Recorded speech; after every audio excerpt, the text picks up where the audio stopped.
Selamat datang.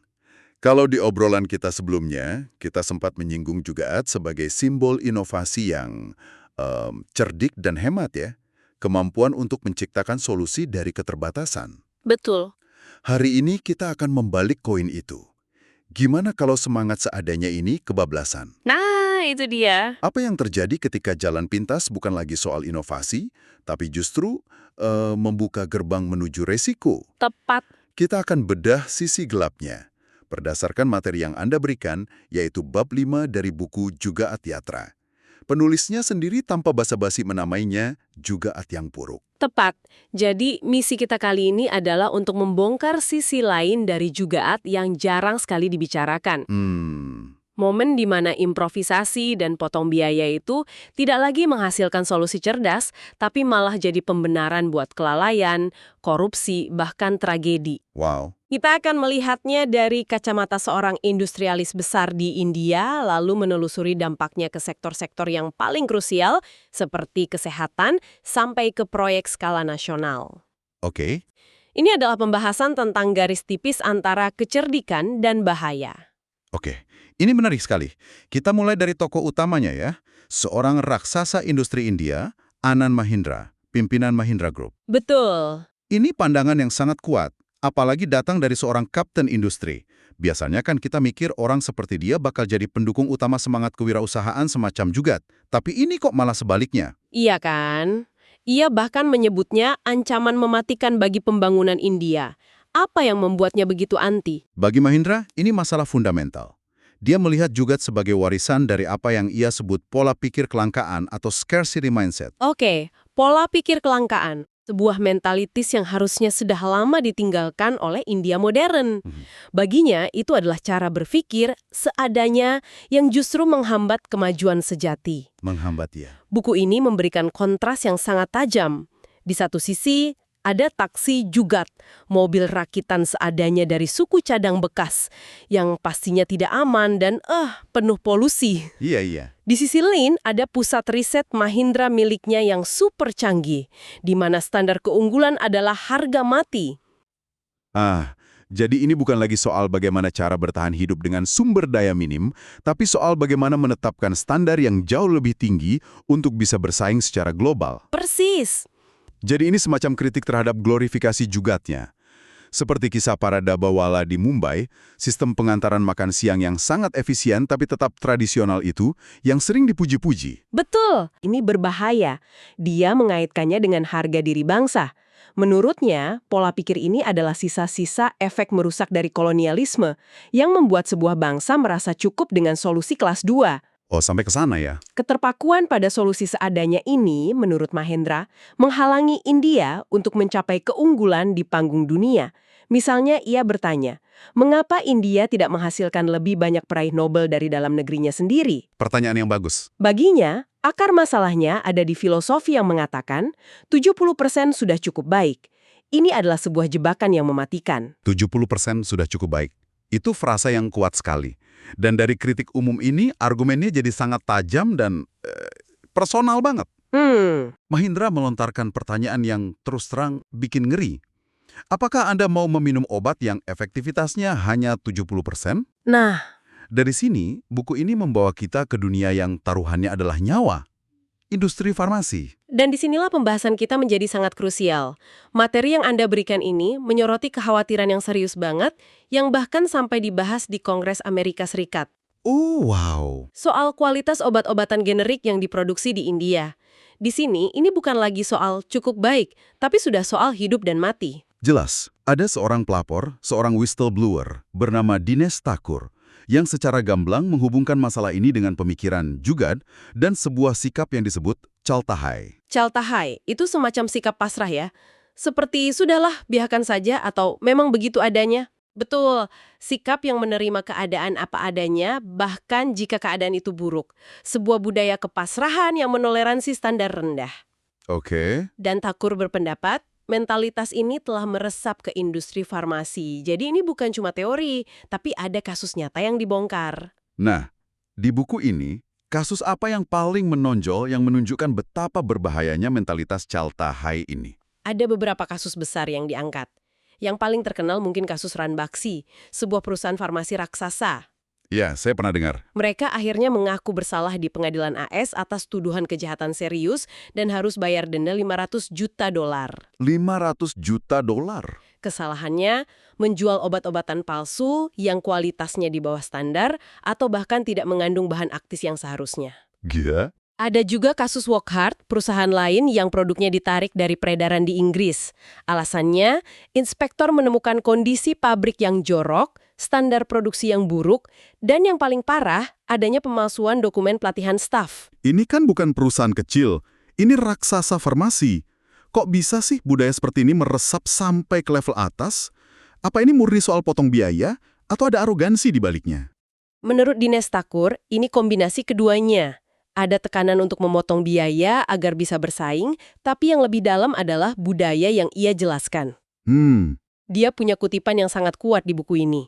Sikap yang mengatakan, jika 80% bagus, berfungsi 80% dari waktu, dan melakukan 80% dari yang seharusnya, itu bisa diterima. 80%? Sikap ini, menurutnya, telah meresap ke hampir setiap aspek kehidupan di India. Masalahnya, dalam dunia farmasi, sisa 20% itu adalah nyawa manusia. Tentu saja, 80%. Saya jadi teringat kalau kita naik pesawat. Kita tidak mau kan pilotnya hanya menguasai 80% prosedur pendaratan. Kita mau 100%. Jelas. Dari skandal korporat ini, buku ini kemudian menarik kita ke level yang paling personal, yang paling menyakitkan. Ada kisah tentang Dr. Kunal Saha. Ini benar-benar mengubah cara kita memandang kelalaian medis. Kisah Dr. Saha itu sebuah tragedi yang membuka mata banyak orang. Istrinya, Anuradha, meninggal dunia akibat kondisi yang seharusnya sepele, ruam kulit ringan. Hanya karena ruam? Iya. Ia dirawat di salah satu rumah sakit swasta yang dianggap terbaik di Kalkata. Tapi karena serangkaian kelalaian diagnosis dan pengobatan, kondisinya memburuk dengan cepat dan fatal. Ya Tuhan. Yang membuat kisah ini begitu penting adalah perjuangan hukum Dr. Saha selama 15 tahun setelahnya. Perjuangannya itu membongkar betapa minimnya akuntabilitas dalam sistem medis di India. Jadi ini bukan sekedar satu kasus malapraktik, tapi ini mengungkap masalah yang lebih sistemik. Tepat. Dr. Saha berargumen bahwa kurangnya sistem pertanggungjawaban yang kuat ini menciptakan budaya impunitas. Dokter merasa bisa lolos dari kesalahan. Impunitas ya? Dan budaya impunitas ini membuka pintu lebar-lebar bagi korupsi. Contohnya, praktek dokter yang menerima suap atau hadiah dari perusahaan farmasi untuk mereskepkan obat-obatan tertentu, terlepas dari apakah itu yang terbaik untuk pasien atau tidak. Itu dia. Inilah juga tiang buruk dalam bentuknya yang paling mengerikan, dengan konsekuensi langsung pada hidup dan mati seseorang.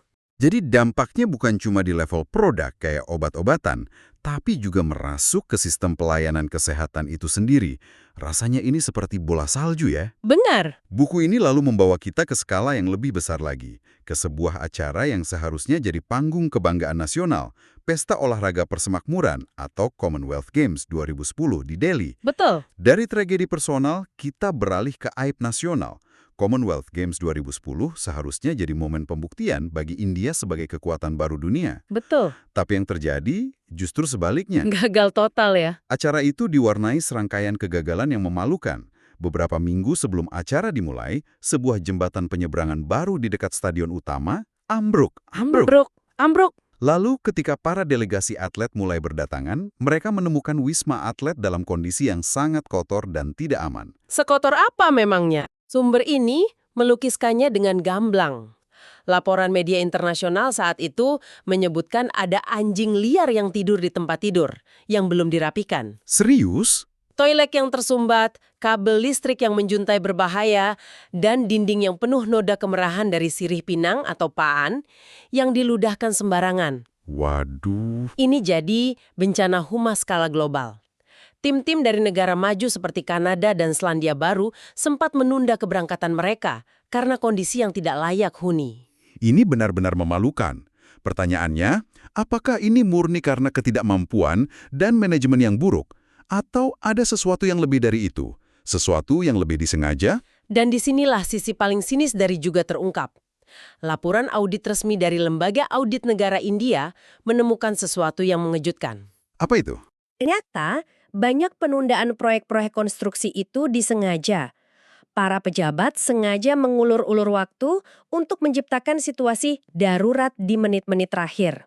Tunggu, untuk apa? Apa untungnya menciptakan darurat? Dengan status darurat, mereka bisa melewati prosedur tender yang normal dan transparan. Saya mengerti. Ini memungkinkan mereka untuk memberikan kontrak-kontrak bernilai jutaan dolar kepada penawar yang mereka sukai, biasanya kroni-kroni mereka, dengan harga yang sudah digelembungkan. Jadi Ini adalah jugaat yang dipersenjatai untuk korupsi sistematis. Bukan lagi soal mencari solusi dari keterbatasan, tapi menciptakan krisis untuk mengeruk keuntungan pribadi. Dan seperti biasa, di balik skandal korupsi besar dan angka-angka triliunan, selalu ada korban-korban kecil yang terlupakan, yang menanggung akibat paling nyata. Selalu. Buku ini menyebut nama seorang pekerja bernama Shashi Mohan Kumar. Benar. Shashi Mohan Kumar adalah wajah dari korban yang tak terlihat itu. Dia seorang buruh migran berusia 22 tahun dari Bihar, salah satu negara bagian termiskin di India. Dia terluka sangat parah saat jembatan penyeberangan itu runtuh dan mengalami koma. Penulis buku ini melacaknya ke salah satu rumah sakit pemerintah di Delhi dan menemukan pemandangan yang menyedihkan. Ya Tuhan. Shashi terbaring tak berdaya, diabaikan dengan prognosis dokter yang sangat suram. Dokter berkata bahwa jika ia dipulangkan ke desanya, dalam kondisi seperti itu, ia kemungkinan besar akan meninggal karena infeksi. Lalu, apa yang terjadi padanya? Inilah bagian yang paling menyedihkan. Shashi Mohan Kumar menjadi simbol dari 30%, atau dalam kasus farmasi tadi 20% yang terlupakan. Mereka yang jadi korban. Mereka yang menjadi korban dari filosofi cukup baik. Ketika penulis coba mencari tahu nasibnya di kemudian hari untuk bukunya, ia seolah lenyap di telan bumi. Lenyap. Tidak ada catatan, tidak ada jejak di rumah sakit ataupun di desanya. Dia telah dilupakan oleh sistem yang melukainya. Jadi, kalau kita tarik benang merahnya, apa artinya semua ini? Kita berangkat dari kritik seorang industrialis terhadap pola pikir, lalu masuk ke skandal farmasi yang mematikan, dan berakhir pada kisah seorang buruh muda yang terlupakan. Betul. Terlihat jelas bagaimana semangat jugat yang sering dipuji di India ternyata punya sisi yang sangat-sangat kelam. Sangat kelam. Ini bukan lagi sekedar soal solusi kreatif, tapi bisa menjadi pembenaran untuk pekerjaan asal-asalan, korupsi, dan sebuah sistem yang mentolerir kegagalan, bahkan ketika kegagalan itu berakibat fatal. Ini benar-benar memunculkan sebuah pertanyaan penting untuk Anda renungkan. Sumber yang kita bahas ini, bab 5 dari Jugat Yatra, menyajikan sebuah dualitas yang tajam. Oke? Di satu sisi, ada seruan Anand Mahindra yang menuntut keunggulan absolut, standar 100% tanpa kompromi. Di sisi lain, ada realitas suram yang digambarkan oleh Dinesh Thakur tentang sebuah budaya di mana 80% sudah cukup baik menjadi norma yang diterima secara luas. Dua dunia yang berbeda ya? Dua dunia saling bertentangan, tapi ada di satu negara yang sama. Ini membawa kita pada pemikiran penutup. Sebuah pertanyaan yang mungkin tidak ada jawaban mudahnya. Pada titik mana sebuah keterampilan bertahan hidup, kemampuan untuk memanfaatkan sumber daya yang terbatas, berubah menjadi sebuah hambatan budaya yang justru menghalangi kemajuan dan membahayakan nyawa? Dan mungkin pertanyaan yang lebih sulit lagi, bagaimana sebuah masyarakat bisa memutuskan bahwa sudah saatnya untuk berhenti bersikap seadanya dan mulai menuntut yang lebih baik, bukan hanya untuk 80%, tapi untuk semuanya?